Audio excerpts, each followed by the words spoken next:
So how does how does lending work with crypto then? 'Cause I've seen you Y- briefly talk about that, but I haven't looked into it myself. Yeah, so I only just started to get into this maybe I'd say 2 weeks ago. I looked at all the ones available and I had to rule out the ones that were mobile only because I do all of my trading on my PC and it's just a hassle for me to like so I was just like, okay, which ones can I do both? And the best were Nexo and BlockFi. A lot of people were like, "Oh, I use Celsius," but they had issues with like my Canadian address, and then I tried to fix it, and then it still didn't work. So y- too much effort there, and they're going, and I contacted support, still didn't fix it. So Nexo and BlockFi, I threw in about two or $300 of stable coins into each different stable coins. So I did like DAI, USDT, TUSD. Um, I can't remember the others are USDC and I think GUSD, something like that, Hmm. and PAX, I think. So I threw 300 into each, and so far it's been making like I think like 4 or 5 cents a day, something like that. I could bring it up, but it's pretty good considering, it's money that you would otherwise just have sitting around. Um, and it's not too much of like I don't feel like it's that risky, like Hmm. even though it is lending, they have so much collateral that I'm not super concerned about it.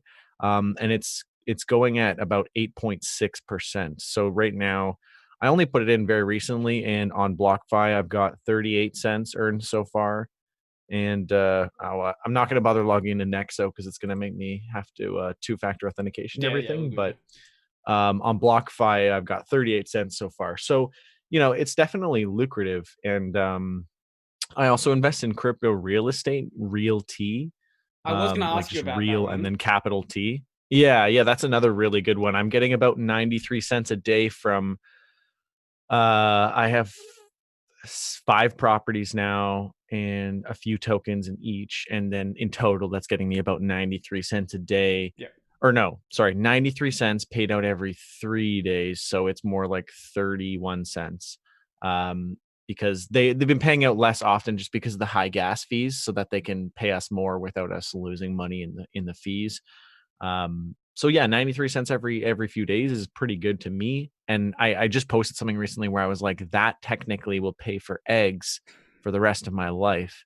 And that's the way that I like to approach investing. And I think it's a very satisfying way for people, especially when you're not very wealthy and you're going to Mm. have very, very small milestones. So when I look at it like, okay, this next investment will pay for, I don't know, like my I don't know, orange juice for the Right. rest of my Yeah. life, and then eggs, and then da da da. And you keep going until eventually you're like, okay, now all of my food forever is going to be paid for. And then you're like, okay, now all of my utilities, and then eventually you're paying everything. Most of my expenses right now are actually being covered just from like library and Hive and all of my different crypto platforms. And then I just pay for everything directly through that using a Visa card that they have in Canada that is paired with your with a crypto account. Oh, that's So I can cool. just load it up with Ethereum, and then um, everything from alcohol to food to Spotify is paid for with this, and it's all just crypto. So it's really cool. I just top it up once a month, and then it just basically pays for everything except for like my rent and like student loans, which obviously got to pay with fiat. But soon enough, I hope to eventually not have any fiat reliance, and then go digital nomad and then just like live somewhere really cheap. I know there's a lot of CEOs that I've interviewed who are living and well and just like big influencers who are like living in like Thailand, Indonesia, where it's like something upwards of 250% cheaper to live, and Oh, then jeez. you can just do really really well as a digital nomad there when you're still getting that USD or Canadian dollars worth of currency. So yeah, I think that would be a really really cool way to maybe in the next 5-10 years once things sort of settle down, hopefully.